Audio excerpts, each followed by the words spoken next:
समर्थन करते हैं हम बिल का। कुमारी सरोज पांडे। धन्यवाद। मैं अपनी बात की शुरुआत करूं। मैं सदन में 4 लाइनें कहना चाहती हूं। मेरा मकसद नहीं है सिर्फ हंगामा खड़ा करना, मेरी कोशिश है कि ये सूरत बदलनी चाहिए। मेरे सीने में ना सही तेरे सीने में सही, हो कहीं भी आग लेकिन आग जलनी चाहिए। माननीय सभापति महोदय, जिस विषय पर आज सदन में चर्चा हो रही है बेहद गंभीर विषय है और पूरा देश और इस देश की आधी जनसंख्या जो महिलाओं की है वो इसे बहुत ध्यान से देख रही है, बहुत आशा भरी निगाहों से देख रही है। माननीय सभापति महोदय, मैं इस विषय को सदन में कहना चाहती हूं। आज पूरी चर्चा हम सब ने सुनी है और देश में एक ऐसा वातावरण बना हुआ है मीडिया के माध्यम से कि हर चैनल पर इसी विषय की चर्चा होती है। उम्र कितना होना चाहिए, कौन से शब्द का इस्तेमाल होना चाहिए, कौन से शब्द का इस्तेमाल नहीं होना चाहिए। माननीय सभापति महोदय, मैं आपके माध्यम से इस बात को सदन में कहना चाहती हूं कि महिलाएं तो हमेशा से बहुत पीड़ित रही हैं, ये सच्चाई है, इसे स्वीकार करना चाहिए। जीवन की राह बहुत रफ्तीली है और इस रफ्तीली राह पर संघर्ष करते हुए जब महिला चलती है तो उसे आगे बढ़ने में कितनी प्रकार की परेशानियों का सामना करना पड़ता है कि हम बार बार आरक्षण की बात करते हैं। ये बात भी सत्य है कि केवल हम पीड़ित हैं इसलिए आप बार बार हमें मौका दें, लेकिन मैं ये भी कहना चाहती हूँ कि मौका हमें बराबरी का दें। हमारे लिए एक स्पेशल बोगी बना दी जाए, हमारे लिए एक अलग से कूपा बनाकर हमें उसमें बंद कर दिया जाए, हम वो नहीं चाहते हैं। इस देश के तात्कालिक प्रधानमंत्री माननीय अटल बिहारी वाजपेयी जी ने इस विषय को सदन में कहा था कि इस भारत की नारी को आज दासी की भी आवश्यकता नहीं है और देवी के रूप में पूजे जाने की भी उसकी मंशा नहीं है। हम ये चाहते हैं कि आप हमें एक मानवी के रूप में पहचान दीजिए, हमारी संवेदनाओं से परिचित होइए और जब मानवी के रूप में आप हमारी संवेदनाओं से परिचित हो जाएंगे तो मुझे लगता है कि तमाम विषयों पर जो चर्चा चल रही है वो एक सार्थक दिशा में जाएगी। हर सफ़र की एक मंजिल होती है और ये सफ़र की मंजिल तभी पूरी होती है जब उसके मजबूत इरादे होते हैं, सही उपाय होते हैं। माननीय सभापति महोदय, मैं ये बात कहना चाहती हूँ कि केवल ख्याली पुलाव से और ख्वाबों से हम किसी मंजिल को नहीं पा सकते हैं। यथार्थ के धरातल पर चलने के लिए इस रफ्तीली राह से गुजरना बहुत आवश्यक होता है। बलात्कार की जो विषयों पर लगातार इस सदन में चर्चा हुई है, बहुत लोगों ने हास परिहास भी किया, ये बात भी सत्य है। मैं इस बात को मानती हूँ क्योंकि हम सब परिवारों से आते हैं और जिस परिवार से हम आते हैं उन परिवारों में हमारे यहाँ भी हमारे भाई हैं, हमारे पिता हैं, कई परिवारों में लोगों के पति हैं और हम ये मानते हैं कि आज हम जहाँ खड़े हैं वहाँ पर अप्रत्यक्ष रूप से प्रत्यक्ष रूप से हमारे भाइयों का, हमारे सहयोगियों का, हमारे पुरुष सहयोगियों का हाथ है। लेकिन ये मानसिकता दोनों ही तरफों से होनी चाहिए। माननीय सभापति महोदय, मैं इस बात को बहुत स्पष्टता के साथ कहना चाहती हूँ कि केवल जो यहाँ पर चर्चा हो रही थी कि इस प्रकार के कानून लागू करने से दुरुपयोग होगा, ये बात भी सत्य है। हर पक्ष सकारात्मक भी है और नकारात्मक भी है, लेकिन ये बात भी उतनी ही सत्य है कि जिस महिला को लोग देखते हैं, लोगों के बीच में जब वो उसे कह नहीं पाती है, अपनी पीड़ा को बयां नहीं कर पाती है और जब बयां करती है तो लोगों के चेहरों पे जो मुस्कुराहट होती है उस पीड़ा को वो अंदर अंदर पीती है। इस बात को भी इस सदन को स्वीकार करना चाहिए। एक महिला के रूप में खड़ी हुई हूँ इसलिए मैं इस पीड़ा को कहना चाहती हूँ।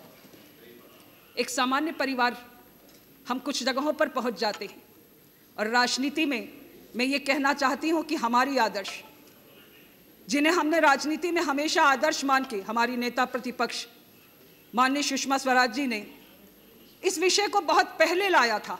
2011 में उन्होंने एक प्राइवेट मेंबर बिल इस सदन में प्रस्तुत करने के लिए अनुमति चाहिए थी कि बलात्कार का जो भी आरोपी है उसको मृत्यु दंड की सजा होनी चाहिए। हमारे नेता माननीय लाल कृष्ण आडवाणी जी ने भी इस विषय को कहा कि बलात्कार का जो आरोपी है उसे मृत्युदंड की सजा होनी चाहिए। मैं केवल इतना कहना चाहती हूँ, वो मृत्युदंड की सजा बहुत पहले हमने शुरुआत की थी, लेकिन जब ये बिल आया और जब इस बिल की 16 दिसंबर के बाद यहाँ पर शुरुआत हुई, तो वो शुरुआत कहीं से कहीं घूमते घूमते माननीय सभापति महोदय उम्र पे चली गई। 16 साल होना चाहिए तो 18 वर्ष होना चाहिए। शब्दों के मायाजाल में हमको बार बार फंसाया जाने लगा। लेकिन मैं साधुवाद देती हूँ सरकार को भी, आपकी मंशा और आपकी नियत स्पष्टता के साथ आपने सदन में रखी है। आपने हमारे स्त्रीत्व का जो सम्मान किया है, मैं उसके लिए साधुवाद देती हूँ। आपने जो हमारे ममत्व का सम्मान किया है, मैं उसके लिए आपको साधुवाद देती हूँ। जो आपने हमारे नारीत्व का सम्मान किया है, मैं उसके लिए भी आपको साधुवाद देती हूँ। लेकिन इस अपेक्षा के साथ देती हूँ कि बलात्कार की वो घटना, एक प्रावधान इस बिल में नहीं है। माननीय सभापति महोदय, ये बहुत गंभीर विषय है।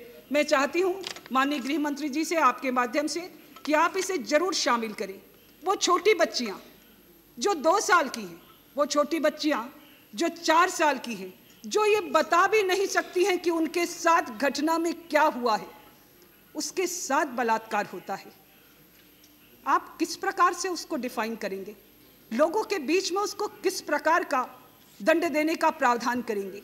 मैं आपसे केवल एक मांग करना चाहती हूँ कि जिन बच्चियों के साथ में ये बलात्कार होता है, उन बच्चियों के लिए ये स्पेशल प्रावधान इसमें किया जाए माननीय सभापति जी, कि उन बच्चियों के साथ जिन्होंने भी बलात्कार किया है, उन्हें तत्काल वहाँ फांसी की सजा मुकर्रर जरूर की जानी चाहिए। ये हमारी मांग है।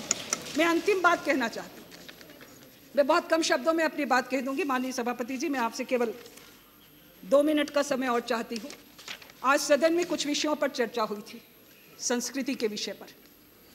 मैं ये चाहती हूँ कि संस्कृति हमारे देश की अपनी पहचान है और भारत देश की संस्कृति हम सब देखते भी रहे हैं और हम बहनों ने उसे बचाकर भी रखा है। समय के साथ हमारी संस्कृति पर आघात हुआ है, ये बात सत्य है। लेकिन जब संस्कृति पर आघात हो रहा हो तो हम सब ने भी चुप्पी साध रखी है। आज सरकार यहाँ पर मौजूद है, पूरे देश के लोग देख रहे हैं। मैं केवल इतना कहना चाहती हूँ कि उस संस्कृति पर होते हुए खुले आघात को जब हम अपनी आंखों से देखते हैं तो उसके रोकने के उपाय हमने कब शुरू किए? क्या केवल हर चीज़ें महिलाओं के लिए ही निर्धारित की जाती है? हमें कैसे रहना है, कितनी मर्यादा में रहना है? लेकिन मैं ये बात मानती हूँ कि सादगी और शालीनता अगर महिलाओं में है तो वह हमारी संस्कृति को आगे बढ़ाती है। लेकिन जो आघात हो रहा है टीवी के माध्यम से, हर घर में, हर चैनल पर, और बार बार वहाँ पर महिलाओं को जो दिखाया जाता है कि महिला केवल एक ही काम करती है, लोगों के खिलाफ केवल षड्यंत्र करती है। 2 महिलाएं मिलती हैं और केवल एक काम की शुरुआत करती हैं।